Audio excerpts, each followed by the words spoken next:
That's still hot. Okay. I want to capture this thing in all its glory. I love this machine.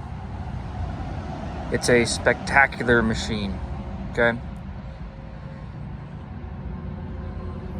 This is, as far as I can tell, the fastest Suzuki Dr200 in the world. And my reasoning for saying that is because compared to everybody else on YouTube, mine goes faster. Okay? I am 6 foot tall. I'm 180 pounds, maybe 175 if the fucking diet has been doing well. I'm trying to cut, I'm trying to get lean, I'm trying to get fucking ripped. Okay? Yes, I know it'd be better if I just got stronger. I'm at a good BMI currently, but I'm lazy, okay? I want abs, and I have weight equipment, but my baby mama is living in the room with my weight equipment, so anywho, this DR with me upon it, 6 foot tall, fully sized man, not a smaller man, okay? Not a freak either, like my brother who's 6'4". She can hold easily 65 miles an hour, okay? Now, that's what the caveat is. As long as I'm not going uphill and against the wind, it can hold 65 uphill and it can hold 65 against the wind. But if it's both, that's not happening. It'll drop down to 60 to 55. Fourth gear, though, if you leave her in fourth gear, she will hit 60. She will start cruising up to 65. And eventually, oh. That's my brother. Sorry, she's on Marketplace right now, not because I want to get rid of her. I don't actually want to keep her. But I posted it for $3,000. No DR is worth $3,000. But I want a DR 350. Because I want to be able to go 75 comfortably. But I also want to keep this bike. But as you can see, this is my yard. I'm poor, okay? This is how much space I have. So my plan right now is I'm going to keep this bike, keep running it as my daily driver. I take it to work all the time. I even drove it today. It's rainy as shit out. I took it to the local ATV park. Dropped her. That's why she's covered in mud. But you know what? All I did was tweak the handlebars, and after a little bit of yanking around and wrenching, she's straight again. So, you know, it's not as beatable as like my old KTM or like the Hondas and shit, or the Kawasaki's I had as a kid, but you know, she still rides, you know? That's my gauge of a dirt bike, is not how fast it is, how torquey it is. It's how hard you can drop it, and if you get back up before a bike does, it's a failure in the bike's front. It's made of metal and steel and rubber. It should be far more durable than me. The only injury I have from dirt biking is this knee, which healed, and then today, after dropping it today in the mud, because I was fucking stupid, and not really stupid, just these are DOT tires. They're I think the nubbiest ones I can get. I think that's what I told the guys when I bought them. I haven't verified, but they just clogged up. Like, it was raining today. I was riding on mud. It's Kansas, you know. It's not like Colorado where I grew up, where it's like globby mud. It's like, sorry, my brother's messaging, anyway, about me posting on Marketplace for sale. My brother's messaging the Marketplace post right now. I'm trying to say that it's like, he's trying to lowball me. It's my own brother. He has another DR200. I don't know why he's fucking with me like that, because he's funny. But it's a good bike. And it does everything you need. It can pop a wheelie.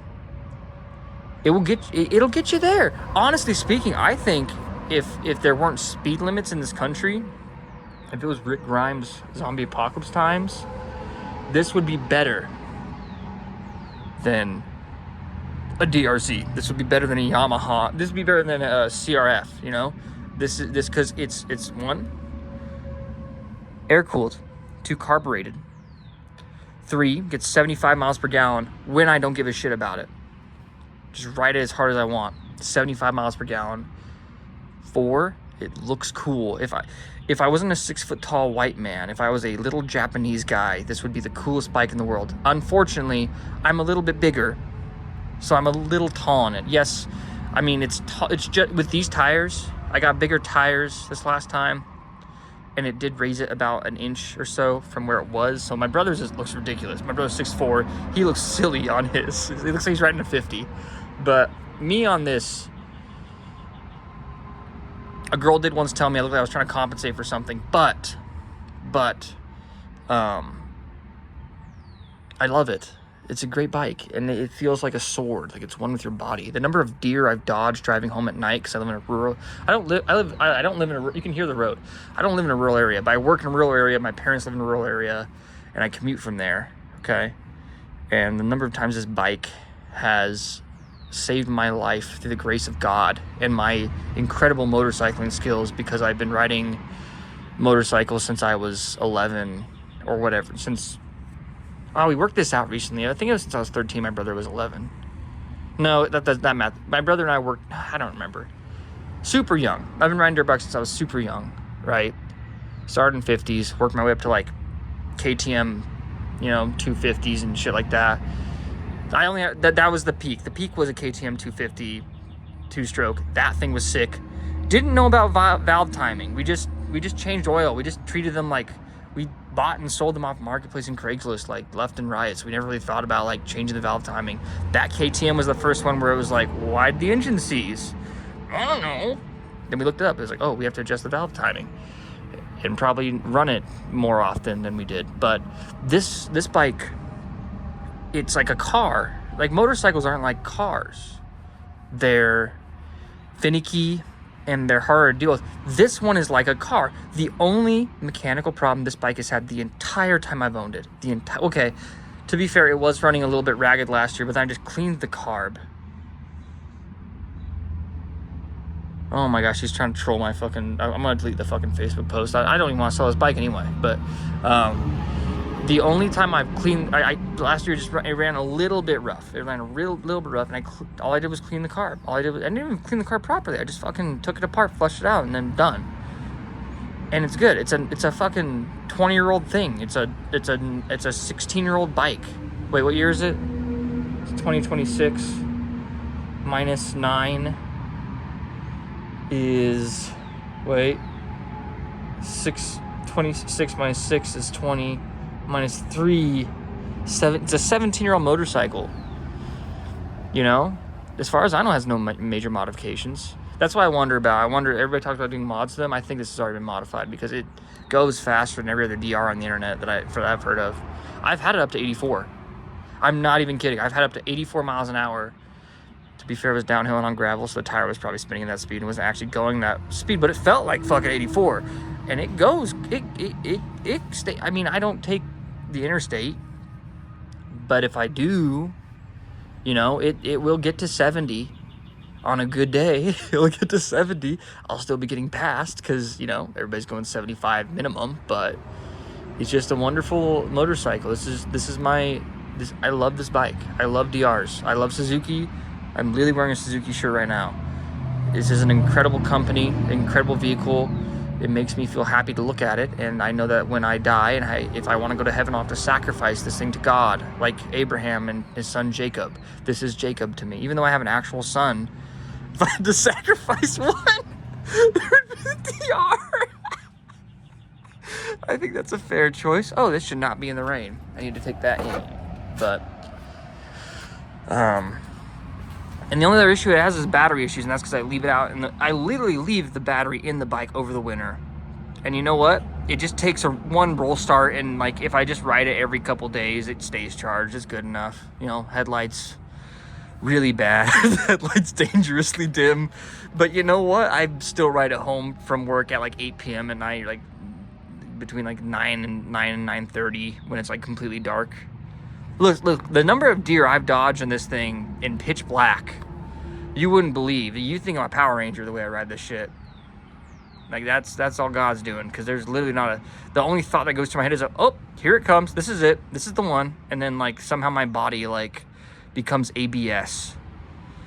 I'll, like, be drifting a motorcycle. I'll be, like, front tire. It'll be at this angle. It'll be, like, stopping at this angle, and I'll be upright, and then the deer will pass, and I'll be, like, sick, and then keep riding. Like nothing, and then be listening to fucking More Than a Feeling in my headphones. Probably something cooler than that. Probably some EDM. Probably some like Galopnik, fucking like Russian hard bass or something like that. But still, amazing bike. These scratches are not for me. My brother, we've been trading. We've had DRs. At one point in the family had 3 DRs. And we've been trading them around. We love buying new things, so we sell and trade bikes. I want a DR350 because I love this thing so much that I want the older brother. But I just wanted to make a video of how much I appreciate and love this bike. It is an incredible thing.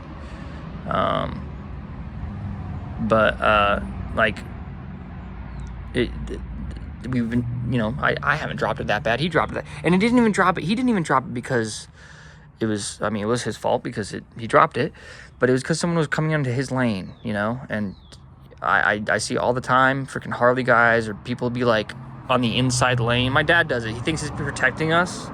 When we ride as a group, he'll ride on the inside lane to be like, oh, I'm in the inside lane, guys, so you guys take the outside lane. You kind of stagger it, you know.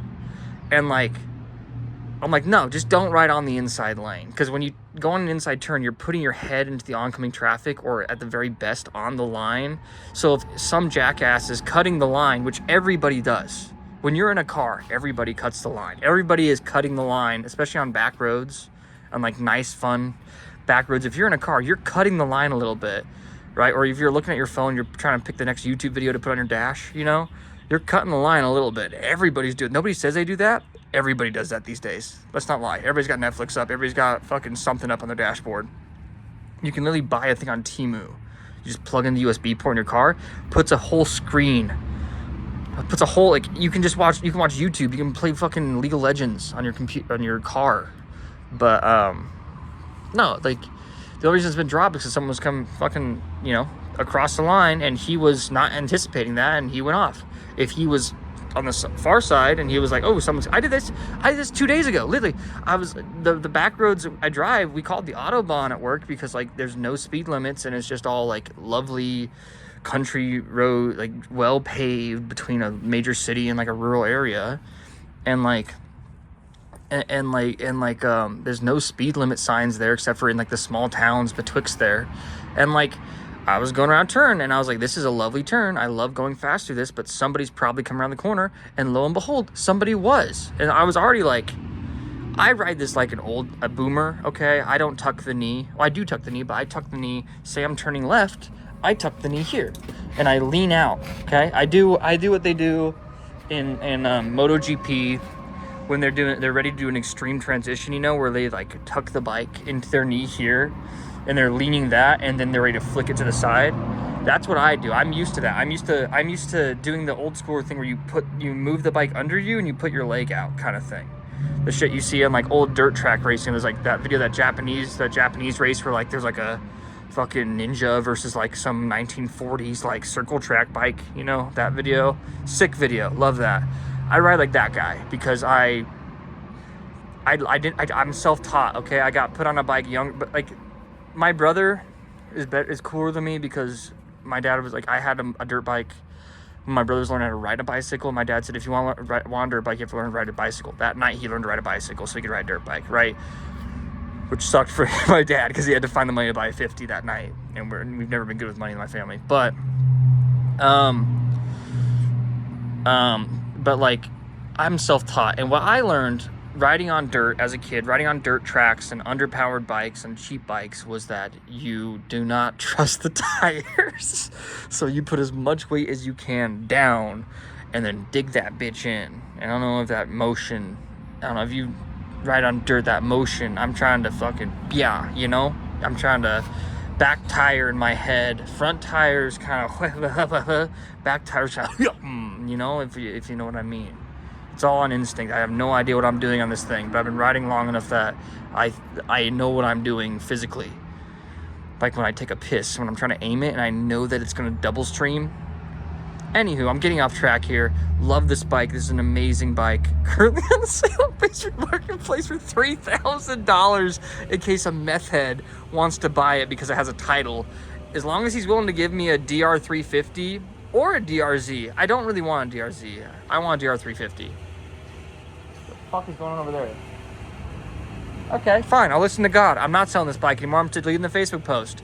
This is mine. I'm just buy the parts one by one. I'll buy the frame first for it. It'll be right here. I'll put, you see where the oil spilled? Right there. I'll put the frame for a DR350 right here, and then I'll buy the engine, and then I'll buy, then I'll buy a cover for it. So when after it gets rained on already, it's rusted and the cylinders are exposed. Then I'll fucking put a cover on it. Anyway, it's a 15-minute video already. I've been ranting about this bike. I love this bike. This knee is fucked up because I ride motorcycles too much and I suck at it, and I hurt this knee. I'm lucky. It's the only injury I have, really. But good bike. Makes you happy to look at. That's all I have to say. Thank you. Bye-bye.